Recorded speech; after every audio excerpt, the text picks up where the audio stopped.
Hi, ನನ್ನ ರೈತ ಮಿತ್ರರಿಗೆ ಎಲ್ಲರಿಗೂ ನಮಸ್ಕಾರಗಳು.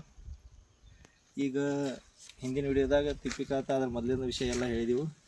ಈಗೇನಪ್ಪ ಅಂದ್ರೆ ಇನ್ನು ರಾಸಾಯನಿಕ ಗೊಬ್ಬರ ಒಗಿಬೇಕು. ಅದು ಎಷ್ಟು ದಿನ, ಅಕ್ಟೋಬರ್ ಚಟ್ನಿ 2 ದಿನ ಇರ್ತಾ ಒಗಿಬೇಕಪ್ಪ ಅಂದ್ರೆ ಒಂದು 15ರಿಂದ 20 ದಿನ, ಹೆಚ್ಚು ಕಡಿಮೆ ಒಂದು 20 ದಿನ ಇರ್ತಾ ಒಗಿಬೇಕು. ನೀವು 20 ದಿನ ಇರ್ತಾ ಒಗಿದ್ರಿಂದ ಒಗದ ಮ್ಯಾಗ ಫುಲ್ ನೀರು ಬಿಡಬೇಕು. ಗೊಬ್ಬರಕ್ಕೆ ಪೂರ್ತಿ ಅದು 1 ದಿನ ಅಥವಾ 2 ದಿನ ಫುಲ್ ನೀರು ಬೇಕು ಗೊಬ್ಬರಕ್ಕೆ. ಅದು ಯಾವ್ಯಾವ ಗೊಬ್ಬರ ಹೋಗಿಪ್ಪ ಅಂದ್ರೆ ಅಂದಾಜು ನಿಮ್ಗೆ ಹೇಳ್ಬೇಕಂದ್ರೆ ಈಗ ಸದ್ಯದಾಗ ಸೂಪರ್ ಫಾಸ್ಫೇಟ್ 4 ಚೀಲ ಇರ್ತೈತಿ, ಅದನ್ನು 4 ಚೀಲ ಒಗಿಬೇಕು.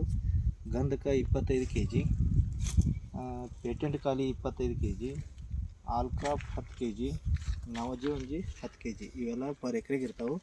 1 ಎಕರೆಗೆ ಇವೆಲ್ಲ ಗೊಬ್ಬರ ಇಷ್ಟು ಹಾಕ್ಕೊಂಡು ಇದನ್ನು ಪದ್ಧತಿ ಸೇರಿ ಒಂದೇ ಜಾಗದಾಗ ಒಗಿಯಂಗಿಲ್ಲ. ಡ್ರಿಪ್ ನೀರು ಬೀಳಲ್ಲಿ ಒಗಿದು ಹಂಗೆ ಮಾಡೋಂಗಿಲ್ಲ.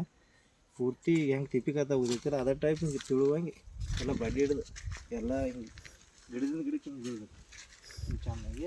ಆ ಟೈಪ್ ಅದನ್ನು ಗೊಬ್ಬರ ಹಾಕಬೇಕು. ಈ ಗೊಬ್ಬರ ಹಾಕಿದಾಗ ನೀರು ಬಿಡಬೇಕು. 1 ದಿನ ಅಥವಾ 2 ದಿನ ಫುಲ್ ನೀರು ಬಿಡಬೇಕು. ನೀರು ಬಿಟ್ಟದಕ್ಕೇನ ನೀವೇನು ಮಾಡಬೇಕು ಅಂದ್ರೆ 15 ದಿನ 25 ದಿನ ಆದ 1 ದಿನ ಮುಗಿದ್ಮ್ಯಾಗ ಅದು ಮುಗಿದ್ಮ್ಯಾಗ ಎತ್ತರಲ್ ಸ್ಪ್ರೇ ಇರ್ತೈತಿ. ಎತ್ತರಲ್ ಸ್ಪ್ರೇ ಅದು 100ಕ್ಕೆ 100 ಲೀಟ್ರಿಗೆ 300 ಹಂಗೆ ಇರ್ತೈತಿ. ಮತ್ತು 13-0-45 ಗೊಬ್ಬರ ಇರ್ತೈತಿ. ಅದನ್ನು 500 ಗ್ರಾಮ್ ಹಾಕ್ಬೇಕು 100 ಲೀಟ್ರಿಗೆ.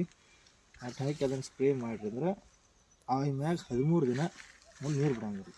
13 ದಿನ ಆದ್ಮ್ಯಾಗ ಎಲೆ ತೆಗಿ ಪ್ರೋಗ್ರಾಮ್ ಇರ್ತೈತಿ. ಎಲೆ ತೆಗೆದುಕೊಂಡು ಅದನ್ನು ಮುಂದಿನ ಹಿಡಿಯೋದಾಗ ನಿಮ್ಗೆ ಹೇಳ್ತೀವಿ. ನಮಸ್ಕಾರ.